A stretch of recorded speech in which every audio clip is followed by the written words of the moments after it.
Hello, and welcome to the observation deck.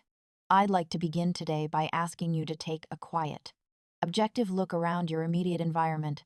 If you look past the functional items of your daily life, the things you use every day without thinking, you might start to notice a few silent monuments.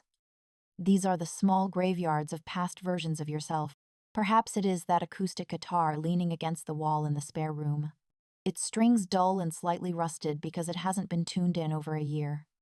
Maybe it is a stack of language learning books on your shelf, their spines still stiff and unbroken, bought during a midnight surge of inspiration when you were convinced that this time you would finally become fluent.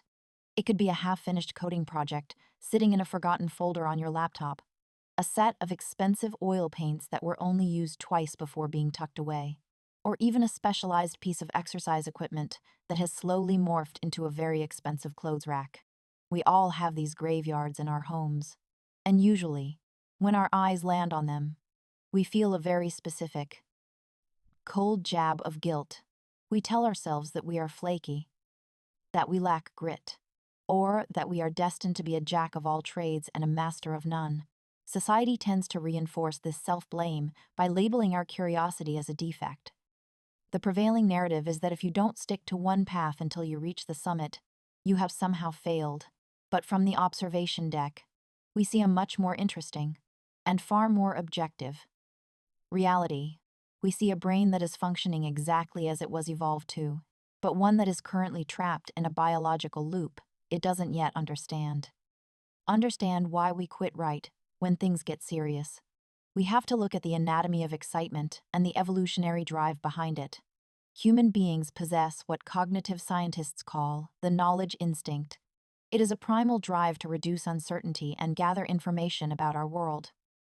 For our ancestors, this instinct was a critical survival mechanism, knowing a little bit about many different things, from which berries were poisonous to how the weather shifted.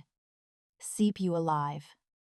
This is why you feel an intense, almost addictive passion when you start something new. You are in the phase of the Novice High. Your learning curve is incredibly steep, and because the rate of information gain is so massive, your brain floods your system with dopamine.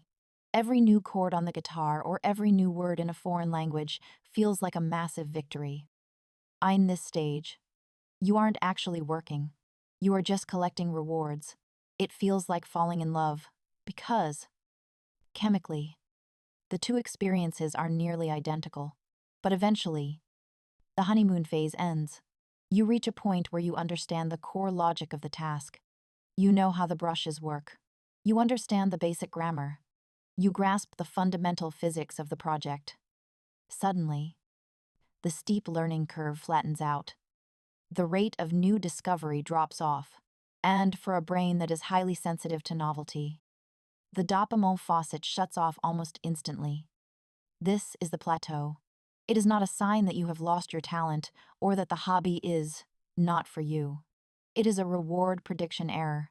Your brain expected a surge of pleasure based on the previous weeks, but it found a quiet, appetitive room instead. Most people interpret this drop in dopamine as a sign of laziness or a lack of true passion, but it is actually a form of biological withdrawal. You aren't refusing to act because you are weak. You are refusing to act because the easy fuel has run out. Your subconscious realizes that the energy required to master that final 20% of the skill is no longer worth the immediate reward. So, it suggests that you move on to the next shiny object. This is the exact moment where the master and the dabbler part ways. The difference between them is not a magical character trait called grit. It comes down to the conditioning of a very specific physical region in the brain called the Anterior Midcingulate Cortex, or the aMCC. You can think of the aMCC as the muscle of the unpreferred. Neuroscience has shown us that this area only engages and grows when you do something that you specifically do not want to do. If you love your hobby and you spend hours on it because it feels good, your aMCC actually stays asleep. But in that moment, on the plateau, when you are bored, frustrated, and every cell in your body wants to go check your phone instead, that is when the aMCC fires. That is when the muscle actually gains mass. For many of us, This muscle has atrophied through years of modern convenience and instant gratification. Every time we felt that first spark of friction in the past, we put the weight down and moved on. We reinforced the quit reflex so many times that now, even a tiny inconvenience feels like an insurmountable mountain. It is like asking someone who hasn't walked in a year to suddenly sprint a marathon. Of course they collapse, but the beauty of the human brain is its plasticity.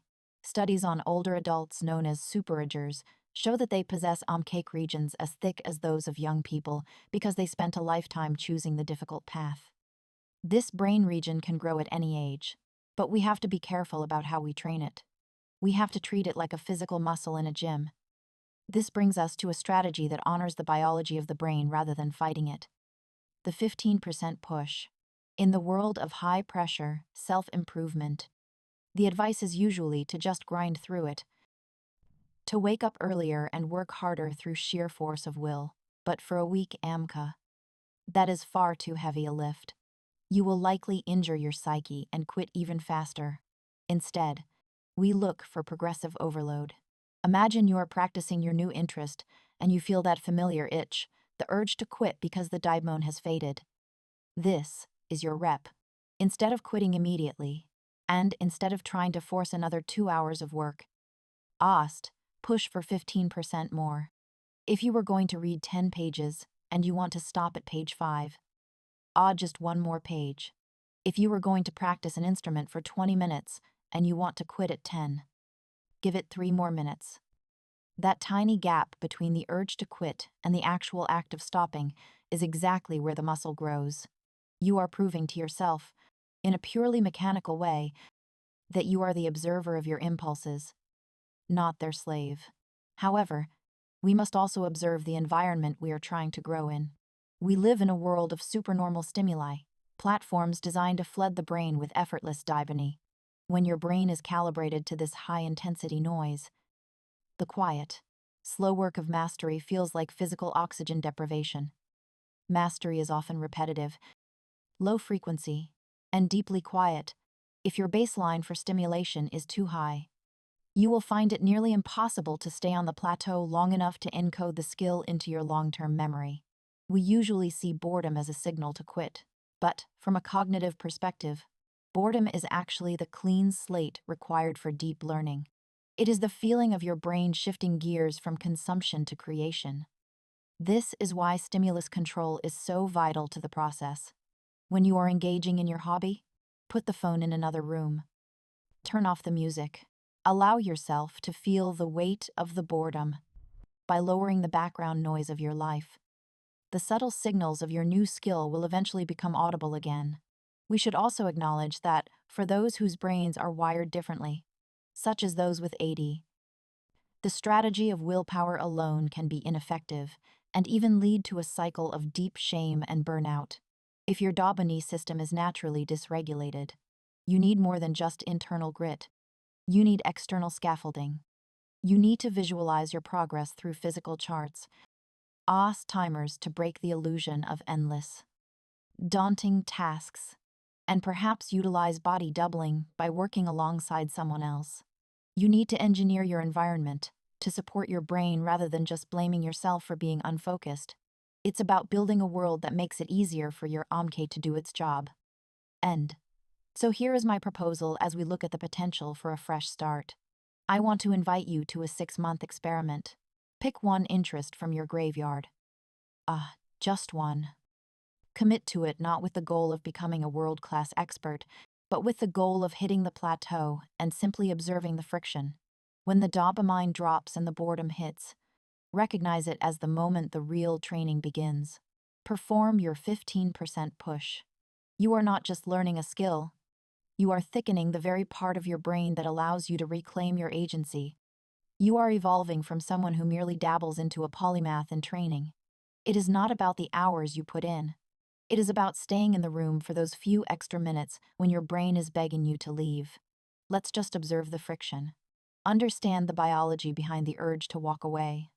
And do one more rep. I am the host of the observation deck. Let's see what happens when we stay a little longer today. I will see you in the next one.